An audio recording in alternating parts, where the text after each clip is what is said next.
하나님 아버지 감사합니다. 오늘도 우리 한 사람 한 사람 하나님의 전으로 인도하여 주시고 또 지켜주시며 우리를 이곳으로 불러주시니 참으로 감사합니다.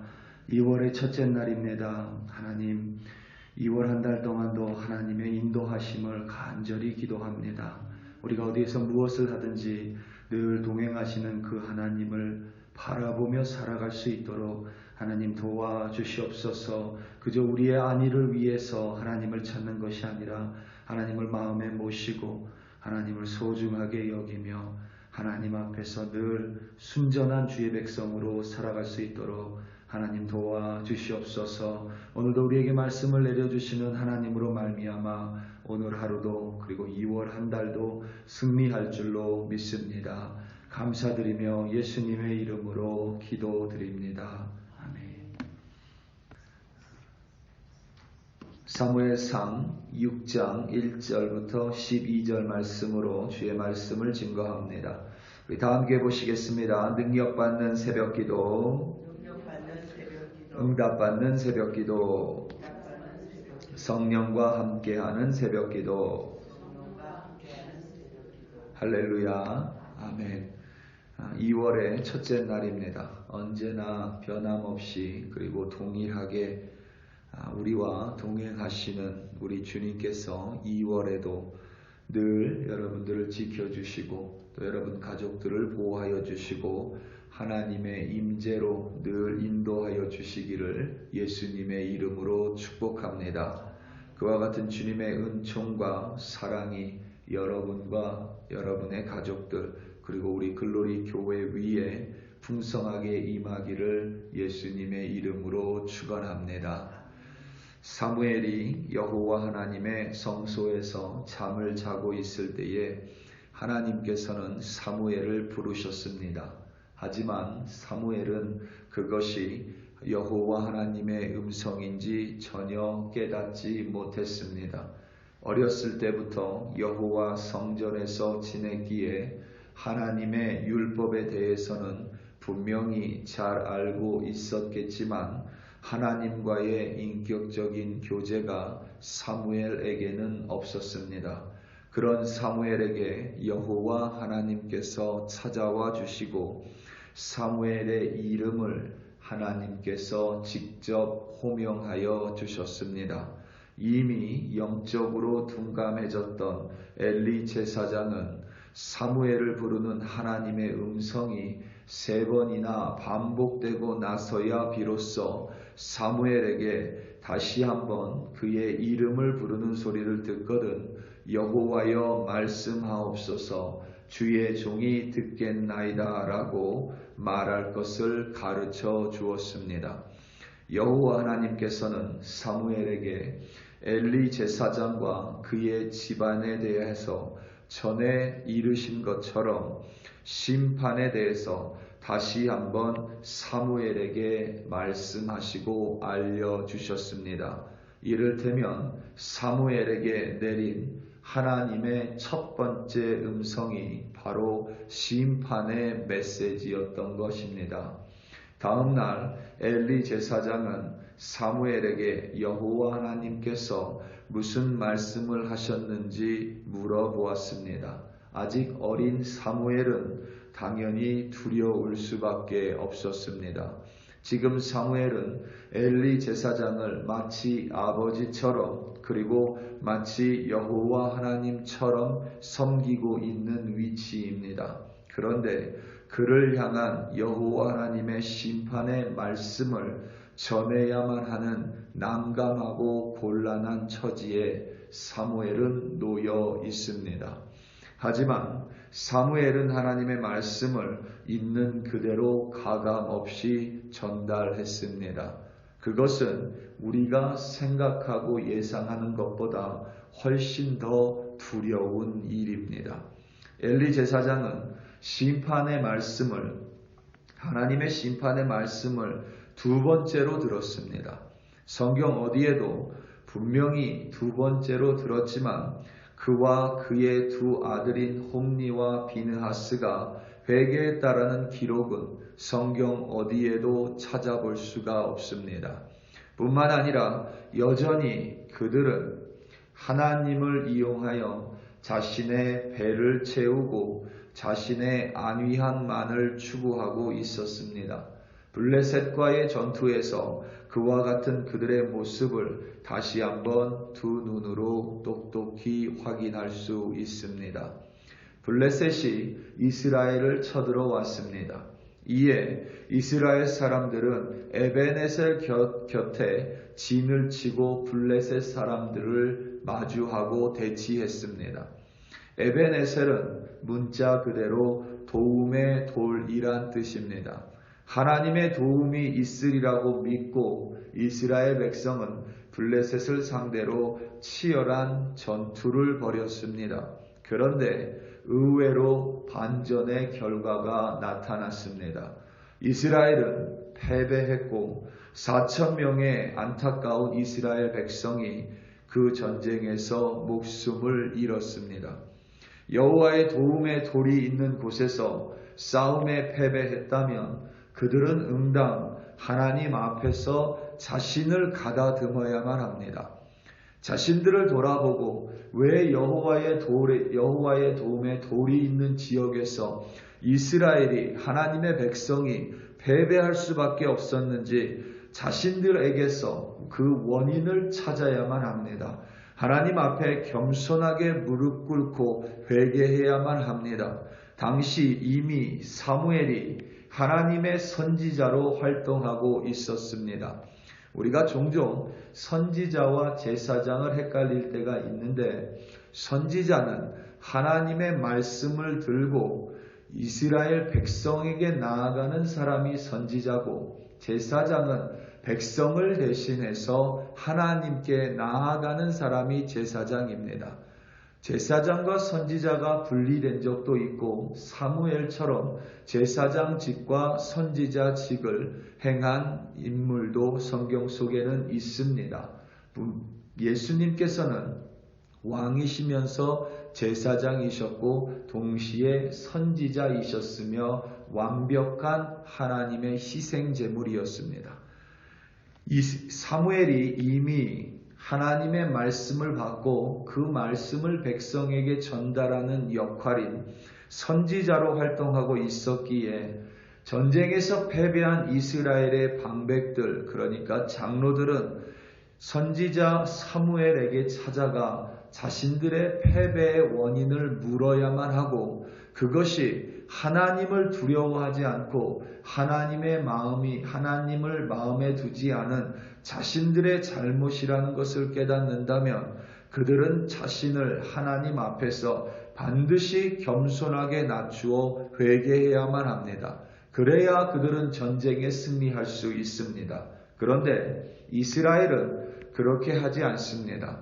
이스라엘은 패배의 원인을 자신들에게서 찾고 회개하고 하나님 앞에 겸손히 무릎 꿇지 않고 도리어 하나님의 성소에 반드시 자리하고 있어야 할 하나님의 언약궤를 전쟁터로 끌고 나왔습니다. 하나님께서는 당신의 언약궤가 반드시 하나님의 성소 안에 자리하고 있어야만 합니다. 그런데 이스라엘 백성은 그저 전쟁에 승리하겠다라는 그 목적을 위해서 하나님의 언약궤를 자신의 임의적으로 전쟁터로 끌고 나왔습니다. 자신을 낮추고 하나님의 뜻을 헤아리고 하나님의 임재를 품고 전쟁터에 나아가야 하는데 여전히 자신의 회개는 뒷전이고 하나님의 임재라는 법궤를 끌고 전쟁터로 나아갑니다. 그 결과는 처참했습니다. 하나님의 언약궤를 앞세워 전쟁을 벌였을 때 이스라엘 백성 3만 명이 블레셋과의 전투에서 목숨을 잃습니다. 하나님의 언약궤가 없을 때 4,000명이 목숨을 잃었으니 그보다 약 8배 이상의 많은 사람이 하나님의 언약궤를 앞세운 전쟁에서 목숨을 잃은 것입니다. 뿐만 아니라 하나님의 임재를 상징하는 하나님의 언약궤가 반드시 하나님의 성소에 있어야 함을 알고 있음에도 불구하고 그 언약궤를 끌고 나갔던 엘리 제사장의 두 아들 홈니와 비느하스는 그 전쟁에서 목숨을 잃습니다. 그 소식을 들은 엘리 제사장도 목숨을 잃습니다. 자신의 배를 채우기 위해, 자신의 성공을 위해, 자신의 안위를 위해서 겸손과 순종과 회개가 없었던 이스라엘 백성은 하나님의 언약궤를 뺏기고 처참하게 대패하고 맙니다. 반면에 블레셋은 오히려 이방 민족임에도 불구하고 하나님의 언약궤 앞에서 이스라엘 백성보다 더 그 언약궤를 위하고 그 언약궤 앞에서 자신들을 오히려 더 거룩하게 가다듬습니다. 블레셋은 빼앗은 하나님의 언약궤를 자신들의 신인 다곤 신전에 두었습니다. 여러분 그렇죠? 자신들이 섬기는 신이 아니니 전리품이니 그것을 그냥 불로 태운다고 해서 무슨 일이 벌어지지는 않습니다. 그런데 그들은 물론 자신들이 섬기는 신이 아닐지라도 하나님의 언약궤 앞에서 두려워했습니다. 그리고 자신들의 신이 위치한 신전에 그 언약궤를 두었습니다. 그런데 다음날 가보니 자신들의 신들이 그 언약궤 앞에, 하나님의 언약궤 앞에 넘어져 있습니다. 다시 세워놓아도 똑같은 결과입니다. 심지어 자신들의 신인 다곤 신의 얼굴과 손이 그 몸통과 분리되고 망가졌습니다. 뿐만 아니라 다곤 신전이 있었던 아스돗이란 지역에서 심한 종기가 발생하기 시작했습니다. 사람들이 고통받기 시작했습니다.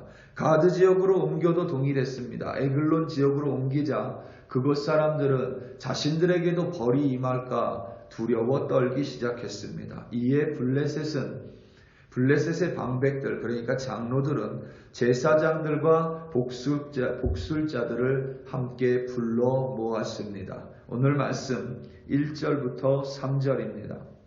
여호와의 궤가 블레셋 사람들의 지방에 있은 지 7달이라 블레셋 사람들이 제사장들과 복술자들을 불러서 이르되 우리가 여호와의 궤를 어떻게 할까? 그것을 어떻게 그 있던 곳으로 보낼 것인지 우리에게 가르치라. 그들이 이르되 이스라엘 신의 궤를 보내려거든 거저 보내지 말고 그에게 속건제를 드려야 할지니라. 그리하면 병도 낫고 그의 손을 너희에게 옮기지 아니하는 이유도 알리라 하니. 아멘. 이 말씀을 블레셋이 아니라 이스라엘 사람들로 바꿔도 전혀 이상이 없는 하나님의 말씀입니다. 이들은 이 말씀에서 복술자는 편하게 말하면 선지자라고 말할 수 있습니다. 그러니까 블레셋 사람들은 여호와 하나님의 언약궤, 자신들과 무관한 언약궤입니다. 그것을 그냥 전쟁의 전리품으로 자신들이 나누어 가져도 되고 불에 태워버려도 되지만 이들은 그 언약궤 앞에서 두려워했습니다. 다른 말로 하면 그 언약궤를 경외했습니다. 그리고 그 언약궤를 돌려보내기 위해서 블레셋의 제사장들과 선지자들, 복술자들을 불러 모아 그들이 의논을 합니다.